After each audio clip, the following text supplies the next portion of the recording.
In the early morning haze over the Pacific Ocean, Flight 917 lifted off from San Francisco International Airport. On board, the atmosphere was a familiar blend of anticipation and routine. Families were heading off on vacation. Students were returning to school. Soldiers were on their way to their posts, and dreamers were chasing new horizons. It was, by all accounts, just another day in the sky.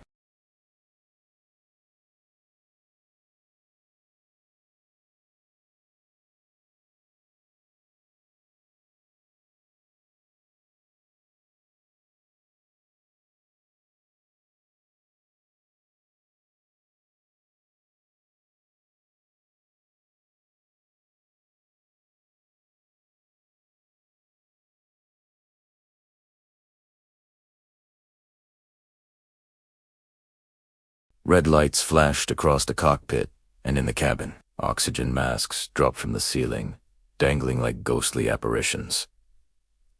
Panic erupted. The calm of moments before was shattered by screams and cries. Children, sensing the fear of their parents, began to wail. Even the most seasoned travelers, those who had logged thousands of air miles, felt a cold dread creep into their hearts. Their faces, illuminated by the dim emergency lights, were pale with shock. In that moment of sheer terror, it felt like the end. The plane was a dead weight in the sky, falling with hundreds of lives hanging by a thread. But in the cockpit, there was no panic.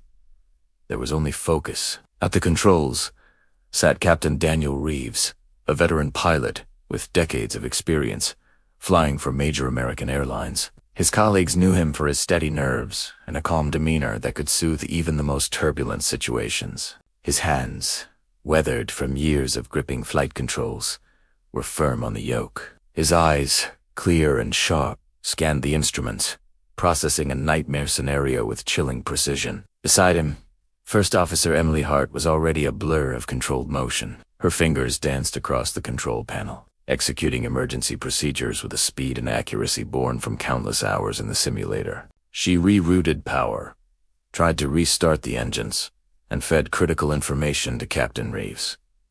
As the plane lost altitude at an alarming rate, she looked at her captain and whispered with a fierce determination, "We're not losing this bird today." It wasn't a question. It was a promise. Below them stretched the vast, unforgiving expanse of the Nevada desert. Jagged mountains and rocky plains offered no easy landing spot. They were a glider now, a massive metal bird with no power, descending rapidly. They had no engines, precious little altitude, and only a few minutes to make a life-or-death decision. Air traffic control was on the line, frantically suggesting emergency airports, but they were all too far. They wouldn't make it. It was then that Captain Reeves made a choice that would defy every flight manual and every protocol ever written. He wasn't aiming for a runway. He was aiming for the desert floor itself. He announced his plan to Emmeline, his voice unwavering. He was going to attempt something that had only ever been a theoretical possibility, a desperate maneuver discussed in hushed tones by pilots. A silent, unpowered glide landing on rough, unprepared terrain. It was their only shot. Over the intercom, Captain Reeves' voice cut through the chaos in the cabin. It was calm, steady, and filled with an authority that commanded attention. He didn't promise a miracle, he simply explained the situation. They had lost engine power and were preparing for an emergency landing. He instructed everyone to brace for impact, to follow the crew's directions, and to help one another. His words, devoid of panic, had a powerful effect. The screaming subsided, replaced by a tense, prayerful silence. Passengers grabbed hold of each other. Strangers held hands, their grips tight. People whispered prayers, made silent promises, and thought of their loved ones. They pulled their loved ones close, bracing for an impact they knew could be their last. The flight attendants moved through the aisle, their faces set with resolve, checking seat belts and securing the cabin, their bravery a quiet anchor in the storm of fear. Everyone stared out the windows, watching the brown and red earth rush up to meet them with terrifying speed. In the cockpit, Captain Reeves and Emily Hart worked in perfect synchrony. He was wrestling with the controls, using the plane's remaining momentum and the slight lift from its wings to steer it. She was calling out airspeed, altitude, and descent rate, her voice a lifeline of data in the silent cockpit. They were aiming for a relatively flat stretch of sand they had spotted, a tiny patch of hope in a sea of danger. It was a needle in a haystack, and they were flying the thread. The ground was now just seconds away. Brace. Brace. Brace. Brace. The captain's voice boomed over the intercom one last time. In the cabin, heads went down, and bodies tensed. This was it. At the very last moment, with an instinct that could only be described as genius, Captain Reeves pulled back on the yoke, lifting the nose of the plane just enough. He angled the aircraft perfectly, flaring for a landing as if he were aiming for a smooth tarmac runway. The plane touched down. It wasn't a crash. It was a contact.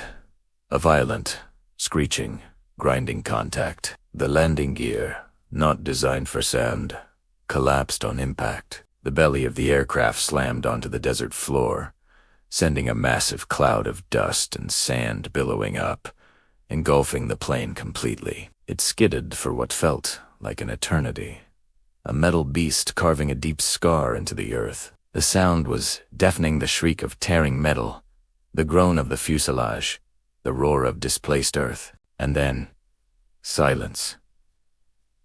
A profound, absolute silence. The dust began to settle. The aircraft was motionless. For a moment, no one moved. No one breathed. The world seemed to hold its breath. Then, a single sob broke the quiet. It was followed by a laugh, and then an eruption of sound. Cheers. Cries of relief. Applause. It echoed through the battered cabin. A symphony of survival. People hugged. They cried. They thanked God.